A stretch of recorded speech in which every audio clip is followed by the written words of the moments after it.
Now the whole earth had one language and the same words.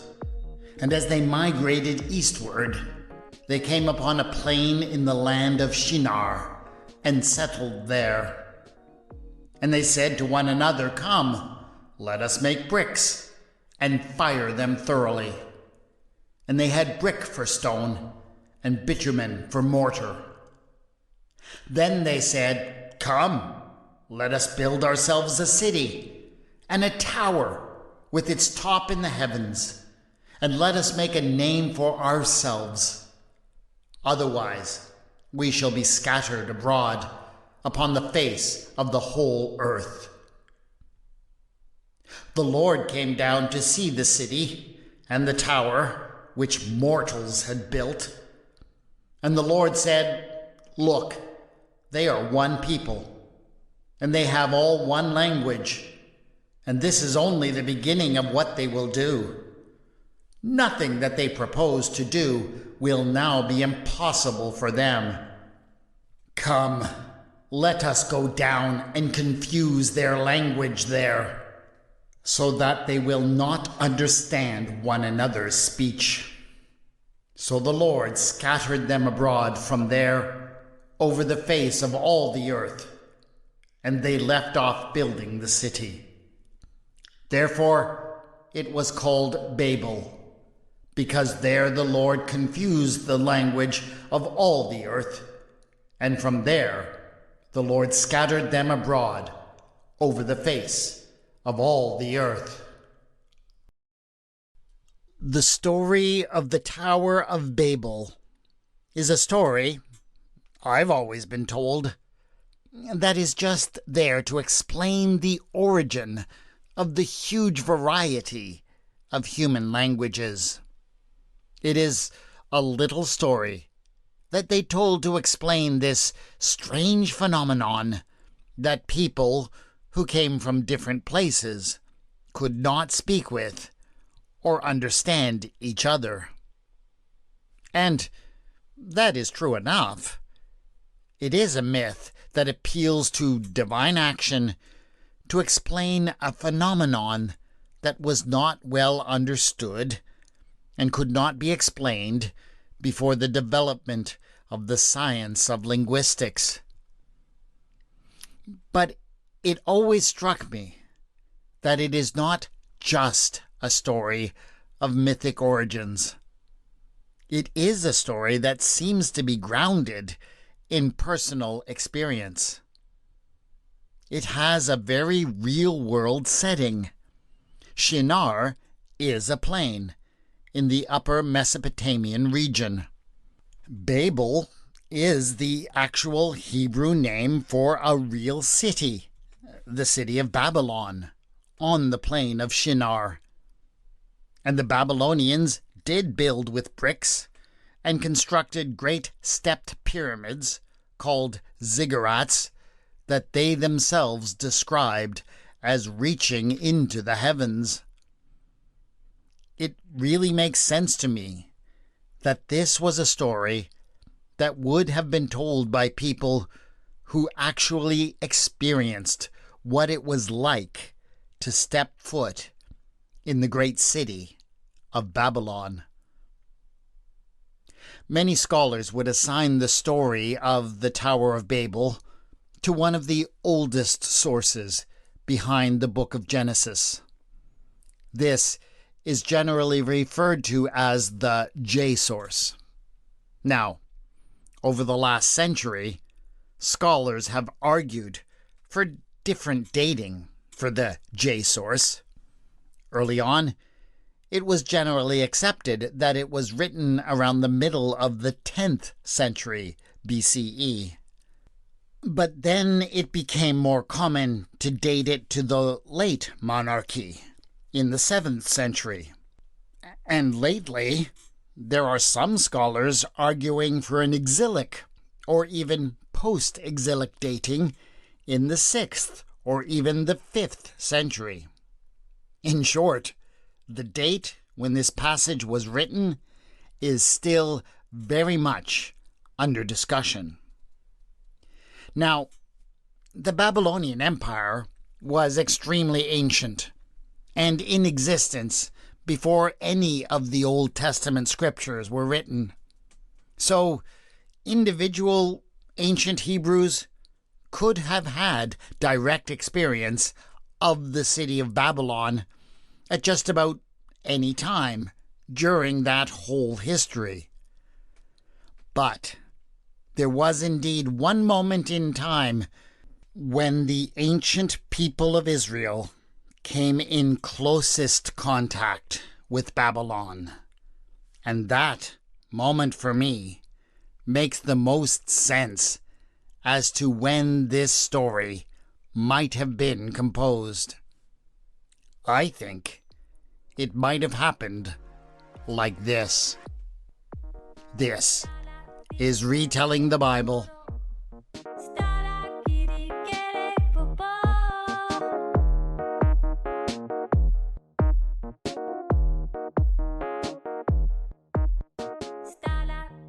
Episode 9.11, In the Shadow of the Ziggurat.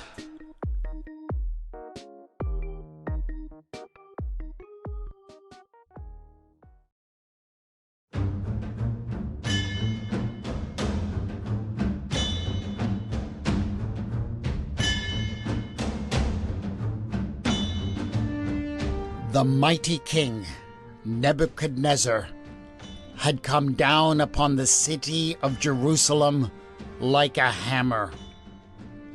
After placing it under a siege for over a year, he had finally breached the walls.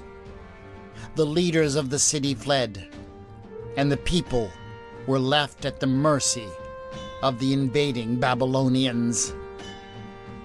And the Babylonians had a very particular policy when it came to the people that they had defeated. All throughout their vast domains, they had done the same thing. They took whole populations and displaced them, often from one end of the empire to the other. It was made clear to every subjugated people that they were to go wherever they were needed to serve in whatever way the emperor required. And so, the people of Jerusalem and those who had taken shelter there from the invasion were gathered in their hundreds and their thousands and taken eastward as captives to the plain of Shinar between the two great rivers of the Tigris and the Euphrates.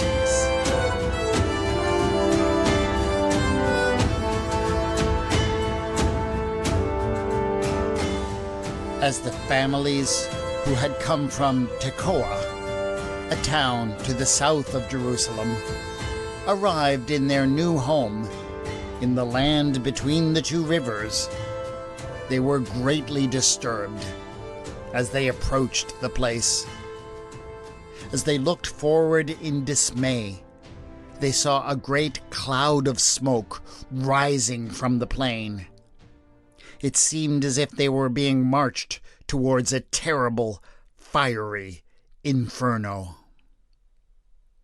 As they drew nearer, the details of their destination grew clear. They had been brought to a great brickworks. A slave quarters had been built near to a great clay deposit by a river.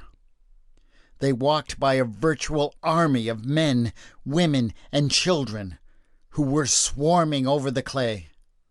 They scooped it up and pressed it into molds, forming uniform bricks. Meanwhile, other slaves came around and piled the wet bricks onto carts that they then dragged over to what looked like a giant oven. They learned to call it a kiln, which had been the source of the tower of smoke they had seen in the distance. Those who worked at the kiln had the worst job, constantly stoking up the fire using a supply of wood that was replenished by a separate crew who cut and split it. And they also moved the soft bricks into the unbearable heat, leaving them to bake until they were burnt hard and black. Finally, yet another crew piled up the finished bricks onto ox carts to be taken off to some distant worksite. The new arrivals looked around in great dismay, for they saw a picture of what their entire existence was going to be for the foreseeable future.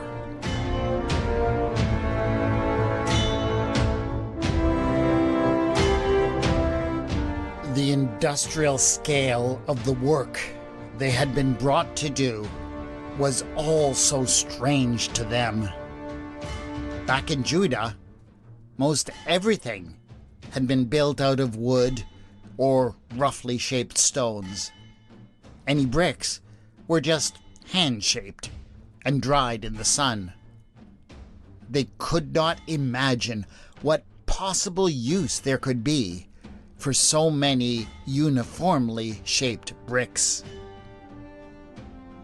It was only after several months of hard labor that they finally had an opportunity to discover what all of this was for. Some of them were assigned to the duty of taking the ox carts and driving them to their destination. Their first delivery was a real eye-opener. They traveled to the city by night. It was only as the sun began to rise that their destination came into sight. Their eyes widened and their jaws dropped when they saw the great walls of the city of Babylon looming before them. As they examined them, they were immediately struck with an understanding of the usefulness of the bricks that they had been making. The city walls and the great gates were all built out of bricks of a similar kind. They soared to what seemed to them to be unimaginable heights.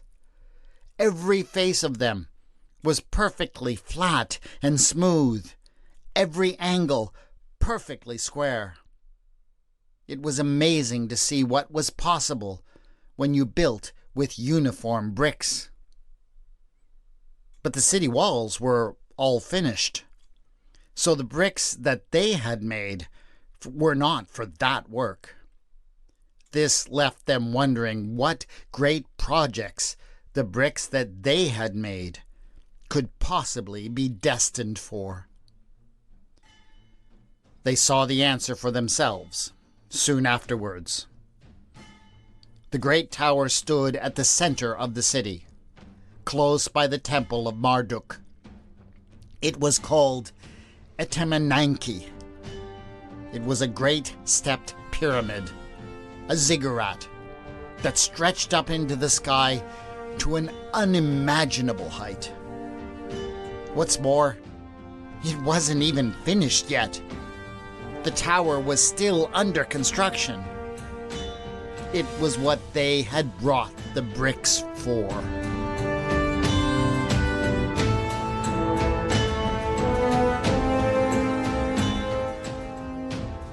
Etemenanki, Babylon's greatest ziggurat, was already ancient when the Judahite exiles were taken away from their land by King Nebuchadnezzar II. Some think that it may have been first constructed 7 centuries before the exiles ever arrived. But almost a century before Jerusalem fell, the Babylonian Empire had been destroyed by the Assyrians, who had razed the great city and the towering ziggurat in its midst. But then it had been the turn of the Assyrians to go the way of all empires and they had been taken down, in a bit of poetic retribution, by the new and resurgent Babylonian Empire. And now, decades later, King Nebuchadnezzar was still working to restore his hard-won empire to its former glory. Essential to that goal, as far as he was concerned, was the restoration of the great tower in the heart of his empire.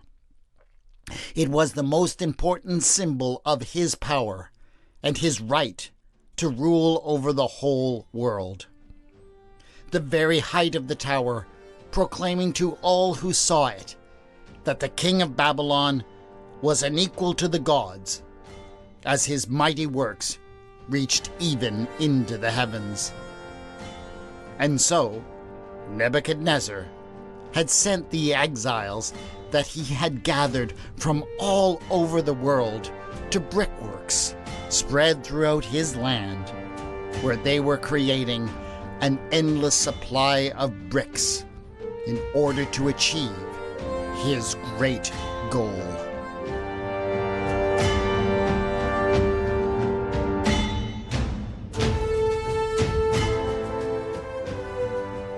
As the exiles from Judah unloaded their bricks, they didn't understand all of this, but they knew a few things.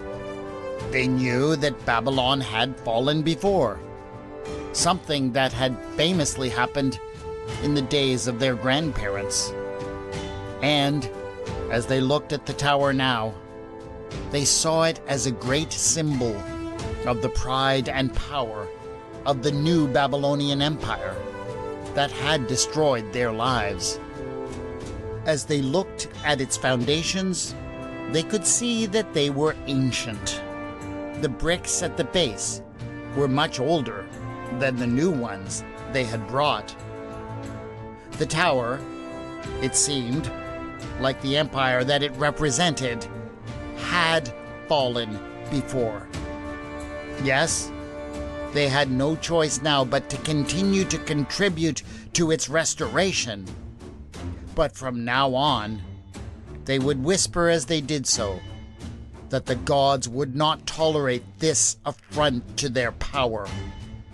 They would surely make sure that this abominable tower would be destroyed again.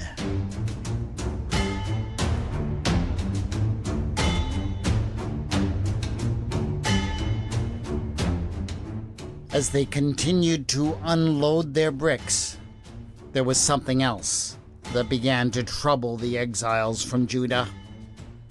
As the city awoke around them, the streets began to fill with people. They were amazed to hear the voices of people from every corner of the vast Babylonian Empire. You see, in the settlement by the brickworks, they had mostly been surrounded by people who had come from their own little corner of the empire. Most of the people they had contact with spoke Aramaic or some other closely related language. But here, in the city, there were people from far to the north, the south, the east, as well as the west. All around them, they heard slaves and traders, merchants and nobles, speaking in a vast array of different languages. And it was nothing like what they had known back in Judah, where, in their encounters with Moabites and Canaanites and such, they could recognize some of their words and manage to do some rudimentary communication. But these languages were so bizarrely different that they could not imagine that any sort of communication could happen.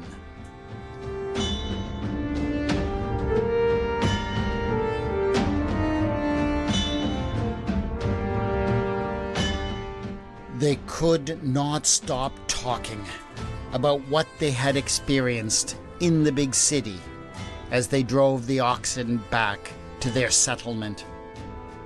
The very sight of the great tower had overawed them.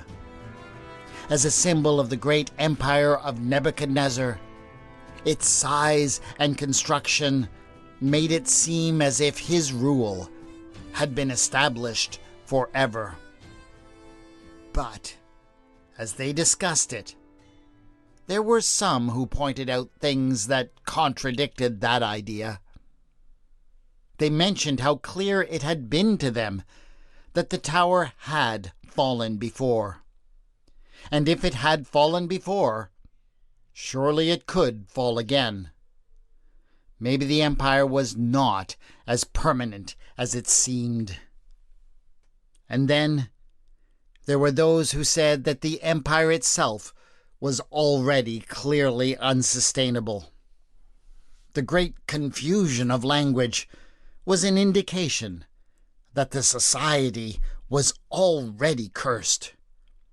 Soon, everything was bound to collapse in confusion, and everyone would be divided and return back to their own land, where they could understand all the people around them. The God of each nation would claim their own people and take them home, which meant, of course, that Yahweh would soon claim the people of Judah, and they would be able to return to their land. One of the men in the delivery crew was a gifted storyteller. He did not participate in all of this discussion. He just listened intently. But as he listened, he began to compose a story in his mind that he would tell at the next gathering of the community. It would be all about bricks and towers and gods conspiring to divide up the people of the world amongst themselves. It would be about Yahweh, the God of Judah, claiming his own people again. The story was enormously popular when he told it. So popular that it was not forgotten, even though the empire did not immediately collapse.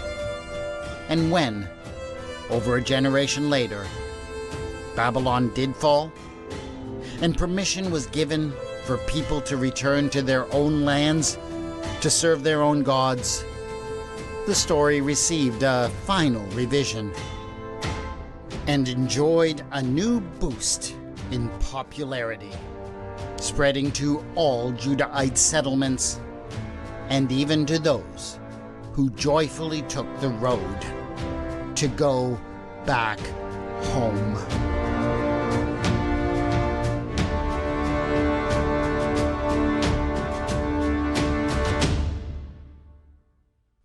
As I said at the beginning, the dating of the story of the Tower of Babel is still very much up for debate among scholars. Telling this story today, though, makes me feel much more inclined to agree with those who argue for an exilic date. So many things came together on the plain of Shinar at that moment in history that could well have inspired the tale. Nebuchadnezzar was rebuilding the great tower of Etemenanki. He had displaced people from a great many nations and language groups, including, of course, the Judahites, bringing the Judahites eastward to that plain between the rivers.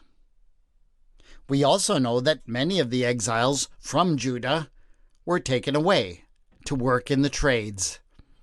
And while they hadn't commonly built with bricks back home, it's not hard to imagine them being put to work, making them in Babylon, and being somewhat bewildered by the mass production of bricks in kilns. All of this gives me reason to think that this was the moment when this enduring story took shape. Stories come out of real experiences, and the exile in Babylon was about as real as it gets. There's also one other odd thing about the story that this seems to address. Everyone who reads it can't help but notice the odd way that Yahweh speaks. Come, let us go down and confuse their language there, God says, so that they will not understand one another's speech. The strange plural reflects that Yahweh is speaking to an assembly of gods, the divine council, which is, of course, something we have explored in previous episodes. But this is more than just a meeting of the divine council. In Deuteronomy chapter 32, Moses says this: "When the Most High apportioned the nations, when he divided humankind, he fixed the boundaries of the peoples according to the number of the gods. Yahweh's own portion was his people, Jacob his allotted share." And what happens in the Babel story seems to be a reference to that separation of the people by the gods of the nations. And this was an idea that would have been very current when Babylon was destroyed, and the Persian Empire that destroyed it explicitly gave the exiles of all nations the opportunity to return home so that they could rebuild their temples and serve their own gods. It sure must have made it seem as if the gods of the various nations had conspired together to break up the Babylonian Empire so that they could get their people back. That is it for this episode of Retelling the Bible. Thanks for listening. Share the word. Tell other people about this podcast. The theme music for the podcast is Ada, and the mood music for this episode was Crusade, Heavy Industry. The music is by Kevin MacLeod, licensed in the Creative Commons, and can be found at incompetech.com. You can contact me on Bluesky at Retelling the Bible, and on the Facebook page, Retelling the Bible. Show notes for this episode have been posted at retellingthebible.wordpress.com. Thanks, as always, to my Patreon supporters. Go to patreon.com/retellingthebible to join them in supporting this podcast. This is Retelling the Bible, and I have been your storyteller, W. Scott McCandless.